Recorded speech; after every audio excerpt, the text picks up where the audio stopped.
alright, alright, alright.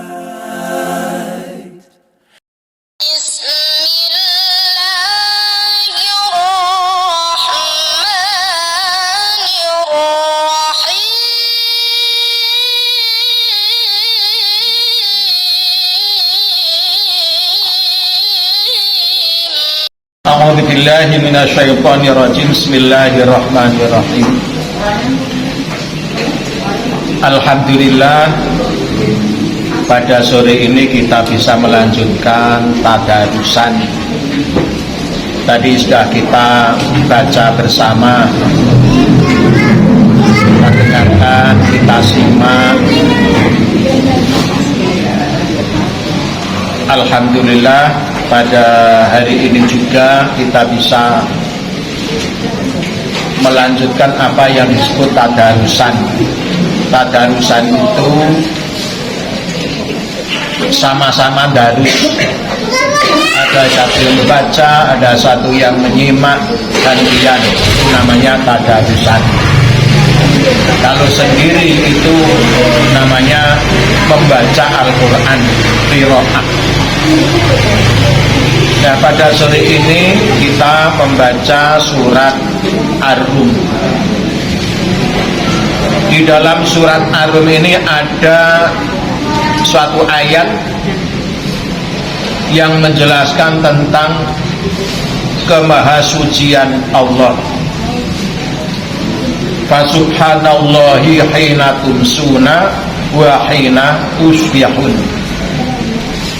Maka maha suci Allah.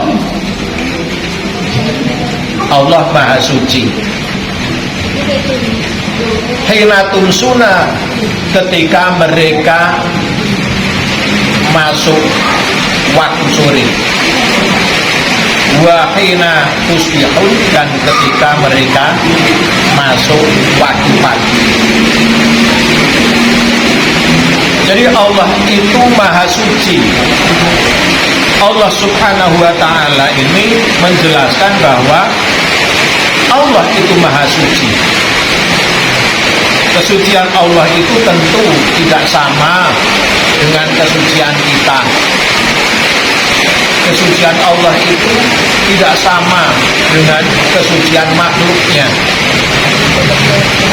Maka yang dimaksud dengan kesucian Allah adalah tidak ada sekutu bagi Allah. La ilaha illallahu wahdahu la syarikalah. Tidak ada Tuhan kecuali Allah. Wahdahu la syarikalah, hanya Allah saja. Tidak ada yang menyekutui bagi Allah. Artinya tidak ada kesamaan dengan makhluknya. Itulah maha suci Allah. Allah subhanahu wa ta'ala memberitahukan juga kepada kita bahwa Allah itu maha suci. Allah pun mensucikan dirinya sendiri.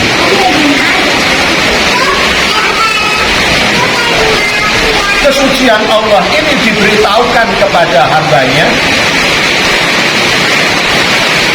sehingga hamba-hamba Allah yang berupa manusia, berupa jin, itu tahu, mengerti dengan kesucian Allah. Bagaimana kesucian Allah itu?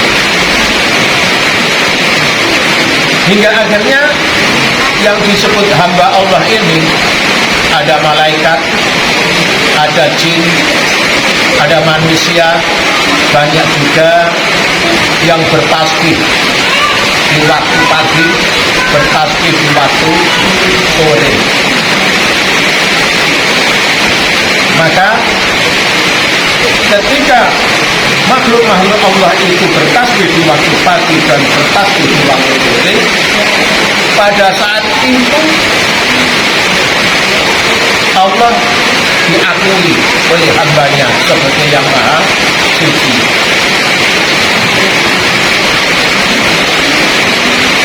Nah, di sini Allah Subhanahu wa taala kemudian melanjutkan firman-Nya, walahul hamdu fis samawati wal ardi wa asyiya wa hina tudhirun. Walahul hamdu fis samawati wal ardi wa asyiya wa hina tudhirun. Dan bagi Allah walahul hamdu, dan bagi Allah ada puji. Bagi Allah itu ada puji. Kalau kita tahu puji Allah itu ada 4. Puji qadim ala qadim, Allah memuji dirinya sendiri. Puji qadim ala kudus, Allah memuji makhluknya. Puji kudus ala qadim, pujian makhluknya kepada Allah. Dan puji kudus ala kudus, puji makhluk terhadap makhluk. Itu puji-pujian hanya milik Allah saja.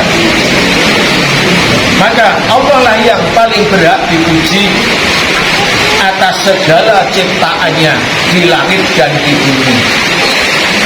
Makhluk Allah yang ada di langit dan di bumi ini pun juga memuji Allah Subhanahu wa ta'ala.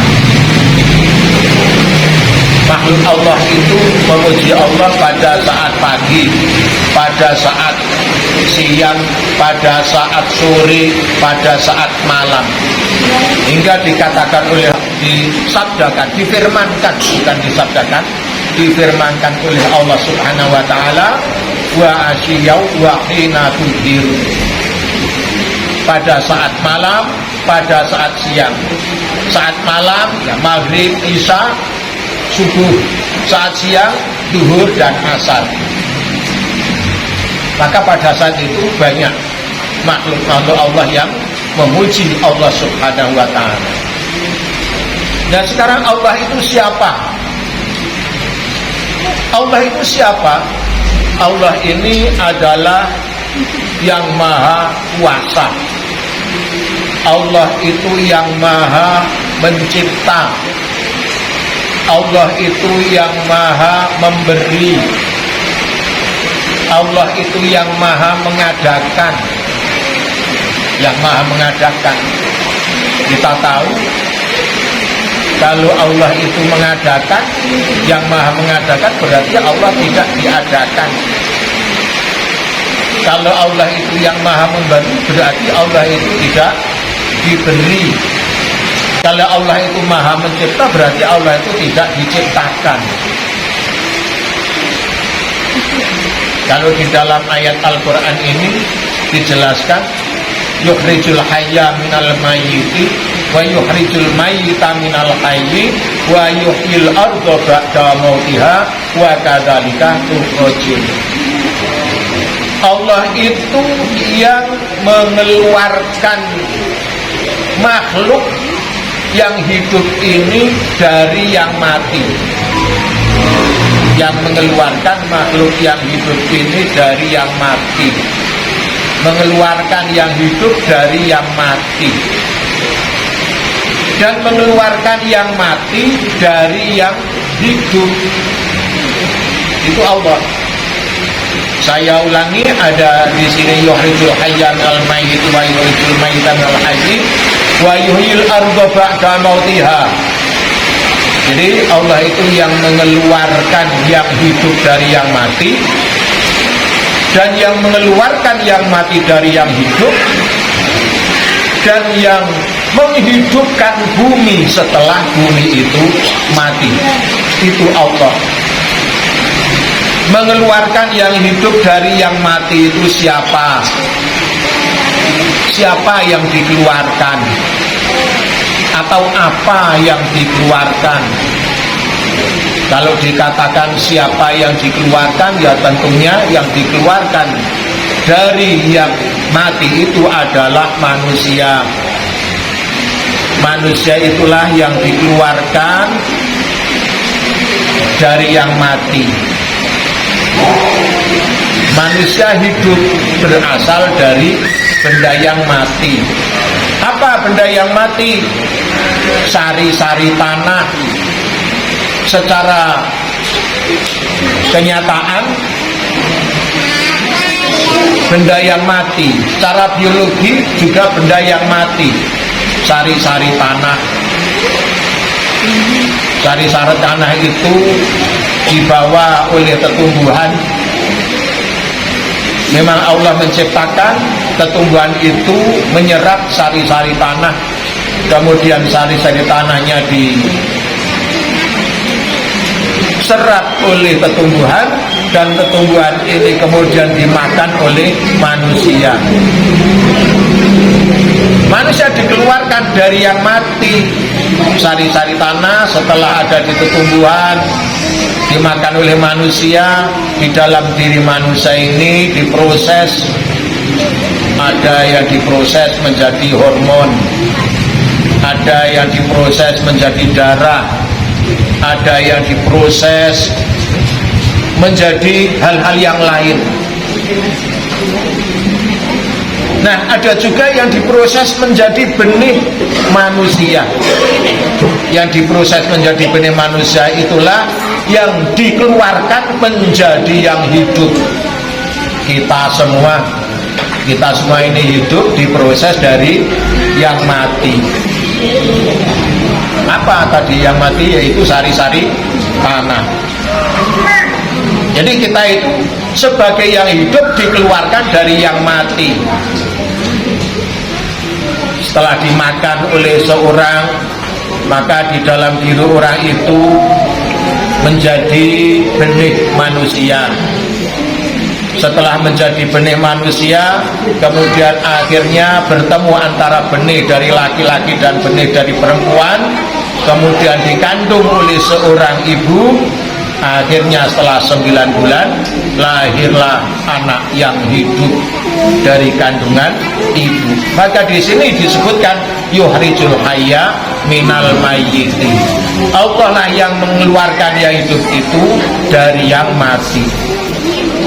Tidak hanya manusia saja, benih-benih yang mati ini dilahirkan dari tumbuhan-tumbuhan. Tumbuhan-tumbuhan yang hidup dilahirkan dari benih-benih yang mati juga. Benih-benih yang ditanam menyerap sari-sari tanah. Setelah pohon-pohon itu menyerap sari-sari tanah, akhirnya pohon itu berbunga dan berbuah. Buah pun mengandung benih di dalam buah itu. Biji-bijian jadi benih, akhirnya benih itu ditanam jadi hidup. Jadi tanaman itu dikeluarkan oleh Allah dari benih yang mati. Ini namanya yuhrijul hayya minal mayyiti. Kita pun juga begitu. Ini adalah kekuasaan Allah Subhanahu wa ta'ala. Kemudian Allah pun mengeluarkan yang mati dari yang hidup. Keluarkan yang mati dari yang hidup. Mayit dimatikan dari manusia. Mayit dimatikan dari manusia. Kemudian benih-benih yang sudah mengering, tidak ada hujan, kemudian tidak disemai, maka benih-benih itu masih disebut benih-benih yang mati. Nah, ini benih-benih yang mati ini dikeluarkan dari pohon-pohon yang hidup oleh Allah Subhanahu wa ta'ala. Kita pun juga demikian. Kematian kita nanti akan datang setelah kita hidup. Nah, ini juga kekuasaan Allah Subhanahu wa ta'ala. Kita tidak bisa menghindar, tidak bisa mengelak. Sampai kapanpun tidak usah kita tunggu, mati akan datang sendiri kepada kita. Setelah mati tentu kita pun juga akan panen amal. Mungkin amal itu baik, mungkin amal itu buruk. Kalau amal itu baik, kita akan menikmati amal baik kita. Kalau amal itu buruk, maka kita akan merasakan pahitnya hasil daripada amal buruk. Kemudian bukti daripada kekuasaan Allah Yang ketiga adalah wa yuhyil ardo ba'da mautiha. Allah menghidupkan bumi setelah bumi ini mati. Menghidupkan bumi setelah bumi mati. Ini mudah sekali contohnya. Buktinya musim kemarau tidak ada benih-benih yang bisa hidup. Itu musim kemarau, tidak ada benih yang muncul, yang tumbuh, karena benih itu masih dalam keadaan istirahat. Disebut juga benih itu masih dalam keadaan mati. Tetapi setelah Allah menghidupkan bumi dengan cara menyiramkan air hujan ke permukaan bumi, maka akhirnya bumi itu menjadi hidup dan menghidupkan benih-benih. Akhirnya benih-benih rumput, benih-benih tanaman, benih-benih segala macam tumbuhan muncul semua menjadi hidup, bertunas, dan akhirnya tinggi, membesar, kemudian menghasilkan buahnya dan benihnya kembali keluar dari pohon yang baru. Ini bukti kekuasaan Allah Subhanahu wa ta'ala. Maka disinilah puji bagi Allah Subhanahu wa ta'ala. Segala puji bagi Allah Subhanahu wa ta'ala yang telah memberikan segala macam nikmat, segala macam rahmat, segala macam rizkinya kepada manusia, termasuk juga kepada kita semua. Nah, alhamdulillah pada sore ini kita pun juga kembali memperbarui iman kita kepada Allah Subhanahu wa ta'ala dengan cara menggali dari ingatan kita, ilmu kita yang dulu pernah kita pahami, hari ini tidak kita lupakan karena kita gali lagi. Selanjutnya, bukti-bukti kekuasaan Allah ini adalah wa min ayatihi an khalaqalakum min turabin tsumma idza antum basyarun tantafirun. Sebagian dari bukti-bukti kekuasaan Allah adalah Allah telah menciptakan kita semua dari turab. Turab itu tanah. Jadi kita itu diciptakan oleh Allah Subhanahu wa ta'ala aslinya dari tanah. Kemudian setelah diciptakan dari tanah itu, ya nenek moyang kita namanya Nabi Adam alaihissalam itu diciptakan oleh Allah Subhanahu wa ta'ala dari tanah. Setelah itu istri Nabi Adam itu diciptakan dari tulang rusuk Nabi Adam. Kemudian berdualah Nabi Adam dengan istrinya, namanya Ibu Hawa. Ibu Hawa itu artinya ibu yang hidup. Hidup itu artinya bergerak, aktif. Jadi seorang ibu yang aktif. Kalau sekarang ya aktif, kreatif. Tsumma idza antum basyarun tantasirun. Setelah itu jadilah kalian semua itu manusia yang tersebar di mana-mana. Allah menciptakan Nabi Adam itu dari 7 macam tanah. Jadi macam-macam tanah yang akhirnya sebagian ulama, sebagian mufasir mengatakan 7 macam tanah itulah yang mengakibatkan berbagai macam manusia, berbeda-beda warna kulitnya, berbeda-beda postur tubuhnya, berbeda-beda bahasanya dan sebagainya.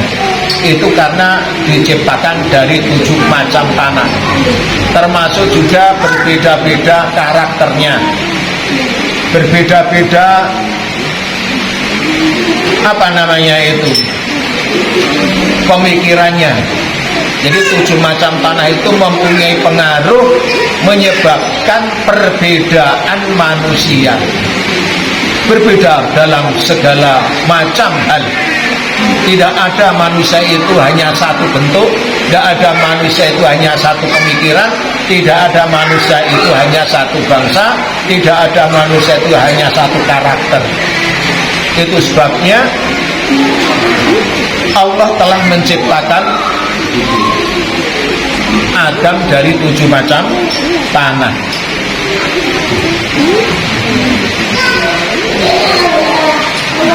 Allah Maha Kuasa menciptakan manusia itu sesuai dengan kehendak Allah sendiri. Apakah manusia itu setelah diciptakan akan dihabiskan, akan dihapuskan, akan dimusnahkan, atau manusia itu akan terus dipelihara oleh Allah Subhanahu wa Ta'ala? Itu adalah kehendak Allah sendiri. Kita tidak bisa ikut campur urusan Allah Subhanahu wa Ta'ala. Kalau ada orang yang mengatakan bahwa manusia itu dulunya berasal dari kera, ini tentunya pendapat yang pada saat itu ya pendapat yang keren, ya keren. Tapi untuk zaman sekarang justru pendapat itu telah usang, dibantah dengan kebenaran-kebenaran yang ilmiah bahwa manusia itu tidak berasal dari kera. Toh sampai sekarang itu hanya cerita, belum pernah ada orang yang berhasil perubahan dari kera itu. Tidak ada kerang yang berubah menjadi manusia disaksikan oleh manusia yang ada sekarang ini. Tidak ada. Itu menunjukkan bahwa pemahaman manusia diubah dari kera atau hasil perubahan dari kera itu adalah hanya pikiran manusia saja yang tidak bisa dipertanggungjawabkan hari ini. Kalau dulu mungkin dipercaya dan itu banyak pengikutnya, tetapi untuk hari ini sudah tidak ada orang yang percaya bahwa manusia itu diciptakan dari kera. Tidak ada yang percaya. Allah yang mewujudkan manusia, Allah juga yang menghapuskan manusia dari muka bumi ini kelak. Segala yang ada di muka bumi ini adalah diwujudkan oleh Allah Subhanahu wa Ta'ala, diciptakan. Kalau Nabi Adam itu dulu diciptakan dari apa namanya, tanah, ya, dari tanah. Kemudian anak cucunya diciptakan dari benih yang diturunkan oleh Nabi Adam. Termasuk kita semua ini pun juga diturunkan dari benih yang dihasilkan daripada apa itu namanya tadi, sari-sari tanah. Wa min ayatihi an khalaqalakum min turabin tsumma idza antum basyarun tantasirun. Jadi salah satu ciri atau salah satu bukti kekuasaan Allah itu kita diciptakan berasal dari tanah. Kalau Nabi Adam diciptakan dari asli tanah, kalau kita diciptakan dari sari-sari tanah. Dan kemudian manusia menjadi tersebar di mana-mana, ya, ke penjuru dunia.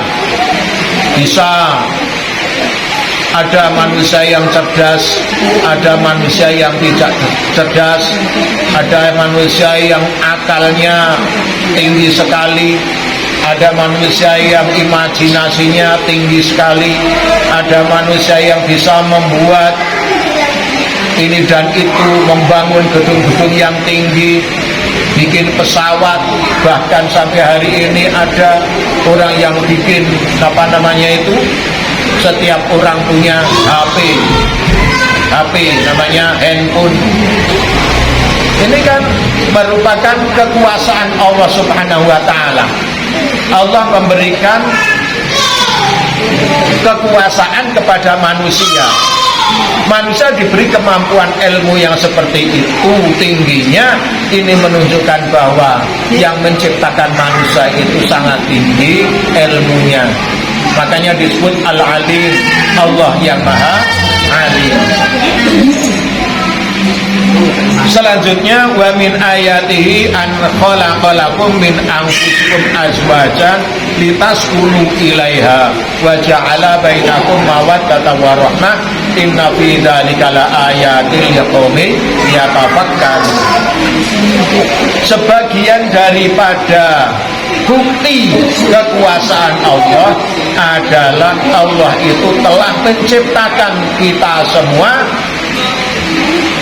dari jenis diri kita semua. Allah menciptakan kita semua itu dari jenis diri kita semua.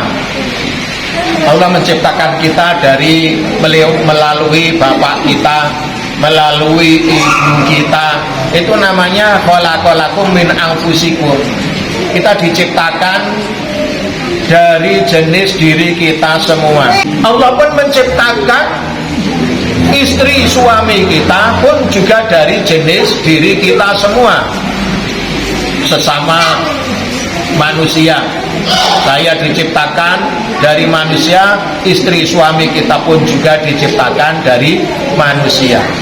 Ini pemahaman daripada an khalaqalakum min anfusikum azwajan. Mengapa Allah menciptakan kita semua itu mempunyai jodoh? Azwaj itu jodoh-jodoh.